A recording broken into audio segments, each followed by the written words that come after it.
media hari ini menyoroti sosok Kang Deddy Mulyadi karena beberapa kebijakan-kebijakannya selalu menimbulkan pro kontra.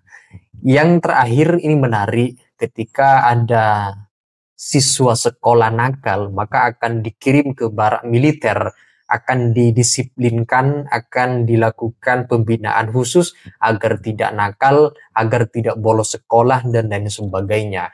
Bahkan juga kalau sekolah sudah tidak sanggup menangani murid yang nakal, yang tidak bisa dididik, maka akan dilempar, akan dikembalikan kepada orang tuanya. Maka Kang Deddy Mulyadi sampai hari ini banyak dikritik, banyak dikomentari miring oleh para pihak yang tidak senang dengan kebijakan Kang Deddy Mulyadi ketika ada siswa sekolah kemudian nakal bolos akan dikirim ke barak militer.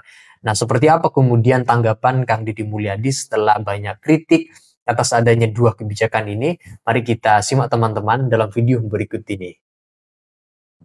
Saya tengok ya, saya tadinya janjinya hari Senin ya, tetapi karena hari Senin saya padat banget kegiatannya dari pagi sampai malam, dan besok juga saya padat banget. Saya hari ini saja deh saya tengok, dan saya lihat anak-anak tuh, anak-anak saya lihat lagi latihan baris berbaris, saya lihat tuh, lihat suaranya gembira banget.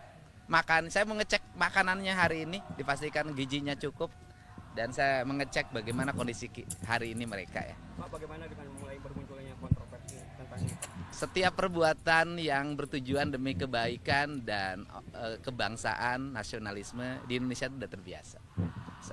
Anda kan tahu saya dari dulu jadi bupati di Purwakarta kan, berbagai hal saya hadapin, berbagai tuduhan, sangkaan, nyinyir, kebencian, kan nggak ada problem. Tetapi kan akhirnya orang merasakan hari ini. Jadi ya kalau jadi pemimpin tuh harus seteguh batu karang. Kalau ada yang menjadi pemikiran dan gagasannya, itu adalah kebaikan bangsa, jangan pernah menyerah. Karena dulu juga ketika bangsa ini dimerdekakan kan banyak orang yang tidak punya keyakinan bahwa bangsa ini bisa merdeka. Mulai banyak yang bermunculan orang tua yang ingin menitipkan ya? Oh iya, ya itu tandanya bahwa kegiatan ini mendapat respon positif. Artinya bahwa hari ini orang tua ini udah kewalahan menghadapi anak. Kan memang teorinya begini, teorinya kan, anak yang mengalami kenakalan, kalau itu kriminal maka lewat peradilan anak. Kemudian nanti lewat pembinaan, taruhlah misalnya lembaga tempat penitipan anak lah, kita nggak nyebutnya LP ya, lembaga tempat penitipan anak untuk dilakukan pembinaan. Itu kan yang berproses kriminal berdasarkan peradilan. Tetapi kan banyak yang tidak berproses kriminal, tetapi nakalnya nggak pernah berhenti. Nah, akhirnya mereka harus balik ke orang tuanya. Pertanyaannya adalah ketika orang tuanya sudah tidak punya kesanggupan, nggak sanggup ngadepin anaknya bolos terus, nggak sanggup anaknya main game terus, nggak sanggup anaknya motor-motoran terus, nggak sanggup anaknya minum ciu terus, kan kayak minum ciu, minum eksimer kan nggak bisa dipidana anak-anaknya kan itu. Nah ini kan harus ada orang yang menangani ya, saya termasuk dan Pak Bupati Purwakarta dan bupati-bupati lain, wali kota seluruh Jawa Barat hari ini sudah mempersiapkan sanggup menangani dengan bekerja sama dengan TNI. Nah, bicara persoalan TNI, TNI itu kan mendidik anak-anak itu bukan baru. Paskibraka itu dididik oleh TNI. Paskibraka loh. Nah, kemudian ada SMA, namanya SMA Taruna Nusantara yang melahirkan orang-orang hebat. Ternyata di dalamnya kurikulum pendidikannya TNI dan TNI mengajar di dalamnya. Jadi bukan masalah baru, tetapi yang tidak boleh kan diajarin teknik perang. Diajarin gini, pelajaran PBB itu kan pelajaran di sekolah. Dan yang bagus PBB-nya ya TNI dong.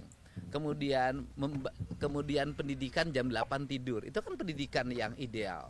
Bangun jam 4, bangun jam 5, terus mandi, bereskan ruang kamar mandinya, bereskan ruang tidurnya, terus sholat subuh, terus salapan, terus olahraga. Apa sih problemnya? Kan gitu. Nah kemudian jam makan, cara makannya, mereka belum dididik tuh di rumahnya bagaimana cara makan, bagaimana meletakkan piring, bagaimana meletakkan garpu, bagaimana meletakkan sendok, bagaimana makan tidak sambil ngobrol, makan tidak bersuara, bagaimana suara sendok, piring dan garpunya tidak berbenturan treng treng treng. Nah Itu kan tentara ngajarin cara makan, sehingga nanti mereka ketika jadi orang besar, menjadi pengusaha, jadi siapapun, ketika makan nggak ditengokin orang gara-gara gitu loh. Nah ini pendidikan. Nah pendidikan ini nggak dapat. Saya dapat pendidikan ini lama gitu loh.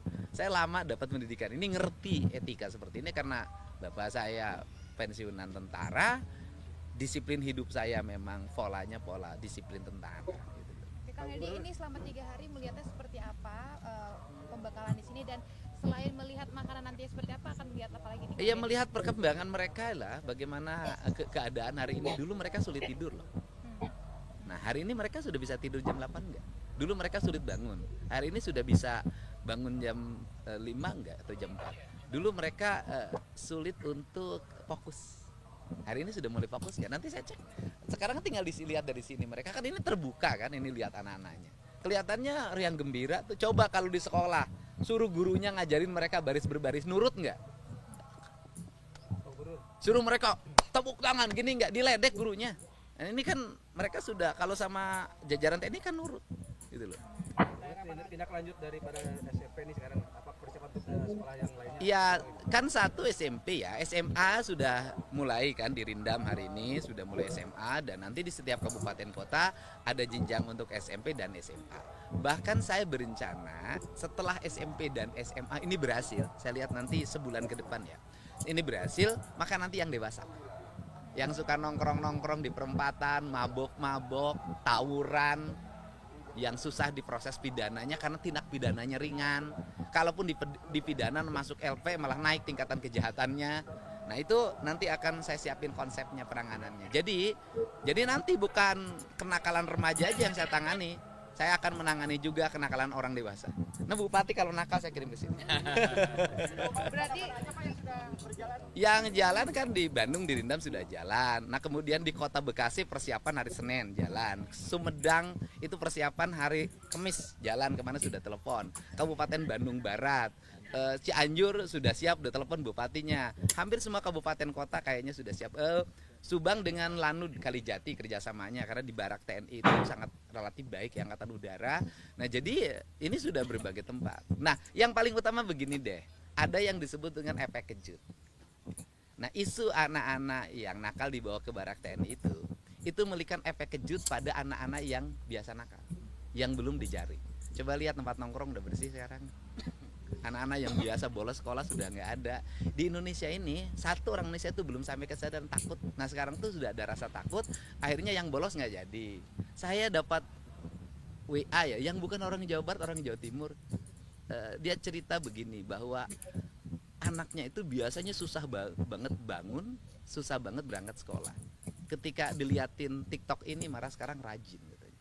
Ya mudah-mudahan lah ada efek yang memiliki kesadaran bagi semua bahwa hidup disiplin, terarah dan punya visi yang baik itu adalah penting. Nah nanti saya juga akan mengarahkan anak-anak SMA yang kelas 3 yang baik-baik, yang punya orientasi kerja. Itu kan saya mau bikin pelatihan pekerjaan ya. Nanti misalnya mereka ke industri, misalnya di BYD. Itu kan diperlukan orang-orang yang sigap, terampil, visioner. Nah nanti mereka itu akan saya siapin untuk mengikuti pelatihan-pelatihan pola militer sebelum masuk ke jenjang industri. Oke. Kang Deddy, ini kan pelatihan selama 2 pekan ya? 2 Enggak, minggu. nanti saya mau minta tambah. Oke. Tapi kan emang rencananya 6 bulan, minimal 6 bulan paling maksimal Sebenarnya tahun. Itu tergantung bagaimana? perkembangan anak. Oke. Kalau anaknya mengalami pertumbuhan dan perkembangan baik, 1 bulan bisa pulang, Oke. 2 bulan bisa pulang. Tergantung pertumbuhannya, kan kuliah tergantung juga kemampuannya. Gitu. Tapi yang saya khawatirkan cuma satu, mereka nggak mau pulang. Betah, makannya enak, katanya hidupnya teratur, kan gitu. Ada review seperti itu dari peserta didik? Kang Lihat Deddy? aja kemungkinan begitu terjadi. Kayak gini deh, kita ini ngalamin. Kita pernah kemah waktu muda. Waktu pertama masuk tenda, nangis. Karena nggak ditinggalin sama bapak ibu yang nganter. Saya kan ngalamin waktu SD, SMP. Kemudian waktu SMA kelas 1 saya kos di tempat lain. Waktu dianterin ibu saya nangis. Malamnya nggak bisa tidur, 3 hari. Tapi setelah sebulan nggak mau pulang karena betah di tempat. Apa komentar kalian setelah menyimak tanggapan dari Kang Deddy Mulyadi, Gubernur Jawa Barat, ketika ada anak nakal, siswa nakal di sekolah akan dikirim ke barak militer, akan didisiplinkan, akan dibina agar mereka tidak nakal di sekolah, agar tidak bolos, dan mengikuti aturan-aturan sekolah yang berlaku, yang di sana ingin membentuk karakter siswa, ingin membentuk kepribadian, potensi, dan lain sebagainya. Maka tujuan ini meskipun baik tidak berarti disetujui oleh semua pihak. Banyak yang tidak setuju. Makanya beliau merespon adanya orang yang mengkritik kebijakan Kang Deddy Mulyadi karena dianggapnya ini dan itu. Tetapi sebagian besar orang tua dan juga sekolah merespon dengan positif kebijakan Kang Deddy Mulyadi ingin membentuk karakter siswa yang nakal, mengatasi para siswa yang bolos sekolah dan lain sebagainya supaya betul-betul anak siswa terkondusivitas agar terdisiplinkan jiwanya, karakternya, akhlaknya, moralnya, dan lain sebagainya. Ini tujuan yang mulia. Kalian berada dalam pihak yang mana? Yang pro atau kemudian tidak setuju dengan kebijakan Kang Deddy Mulyadi? Silakan tulis pendapat kalian di dalam komentar sana. Sekian dari saya.